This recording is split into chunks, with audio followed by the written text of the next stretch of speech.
All right, so I've been diving into some classic albums lately. I put out a How to Get Into Between the Buried and Me, which made me realize I have a lot to say about a certain album. So I decided to just do a full review because I hadn't actually reviewed it yet. So here we are.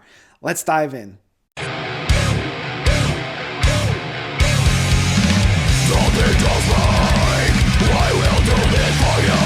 The Great Misdirect by Between the Buried and Me. So, Between the Buried and Me, I don't think we really need too much of an introduction. American brutal tech death metal progressive rock band. They are a staple of any brutal tech death metal outfit. They put out some of my all-time favorite albums, not just within the brutal prog sphere, but of all time. This kind of came off of their biggest album to that date. Released in 2007 of Colors. It transcended what they were doing to a full new level, to something that hadn't really been touched before. A lot of the death metal, tech, extreme metal bands were flirting with progressive rock, but Colors was one of the first to really do a deep dive into it. And The Great Misdirect continued that trend even further, doing a lot more straight up prog tracks.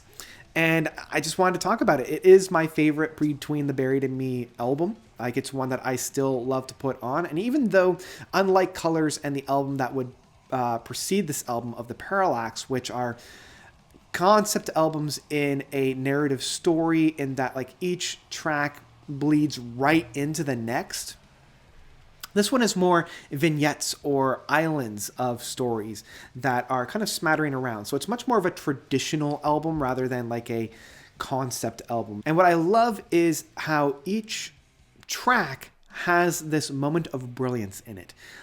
Starting off right from the beginning and opening track of Mirrors, bleeding right into Obfuscation.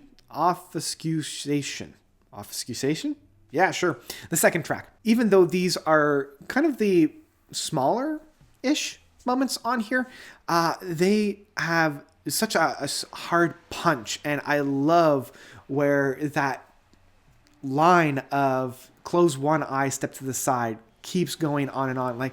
Close one eye, step to the side. I can't sing, but damn, Tommy Rogers' vocals on this album just soar. And he's not the only one that kind of makes a vocal presentation. We also have Paul Wagner. I can never pronounce his last name.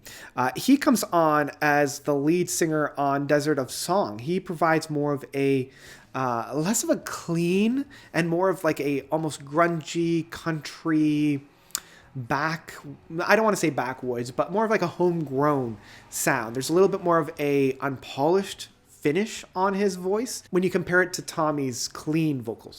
Tommy has a very polished and perfected singing voice when it's clean, where I found as Paul is a little bit more rusty on that one.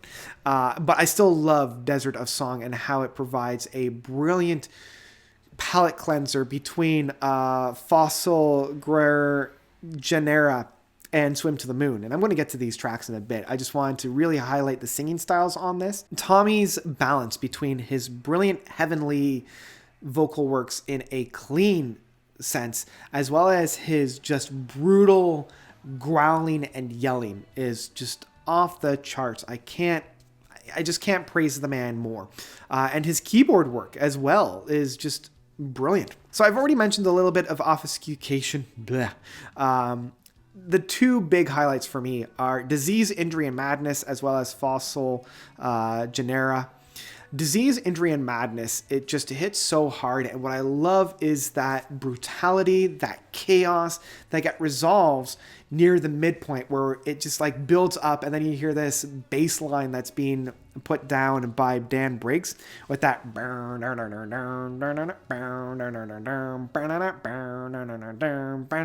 then Tommy's on the keyboards and then we hear horses, because why not?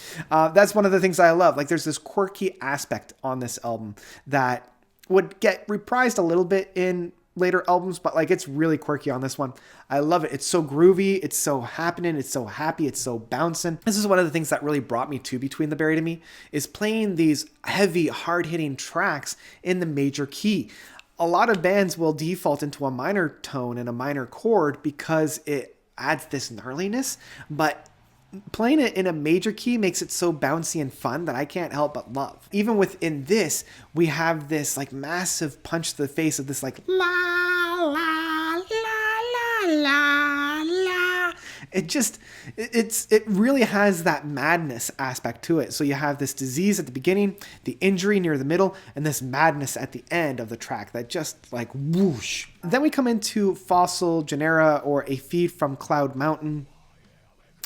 Again, I love this track. I mean, I love all the tracks on here, but I love how it starts off in almost like this Donkey Kong Country feeling, like this very keyboard-led bounce, like this dun dun dun dun dun dun dun da do do do do do do dun dun dun do do do do do dun dun do do do do do do. Like it's very bouncy. It's very fun. It reminds me of like an NES soundscape. It reminded me of like the title card from Donkey Kong Country. It's very fun, very infectious. But what I really love is even through this, the sounds just go all over the place. We have this really fun aspect at the beginning, but it's the end piece that really brings this massive sound. By the end of this track, I'm just like, my eyes are bleeding of just like how massive the sound is. So I already mentioned the Desert Song. Brilliant. I love how it's just this really nice breath between the massiveness that the ending of the Feed from Cloud Mountain was. And then we come into Swim to the Moon. Holy geez, Swim to the Moon. It's almost 18 minutes of just pure, unrelenting madness in terms of tech, death metal, prog. The build-up I just love, and I love the interplays of the two key guitarists. I've already mentioned Paul, but Dusty Warning, geez, man, this guy can play. And I love his ability to just play off the energy that Paul is laying down. And then Paul playing off the energy that Dusty is pulling down. Like these two masters of the guitar are just brilliant and so friggin' good. And I haven't even mentioned Blake Richardson on the drums and percussions. His drumming styles on this, he's one of my favorite drummers, and the build-ups that we have on this, especially when we get into near the ending of this track where Tommy is repeating Look into the Mirror, and his ability to like build up a track without using that double kick constantly. Brilliant. But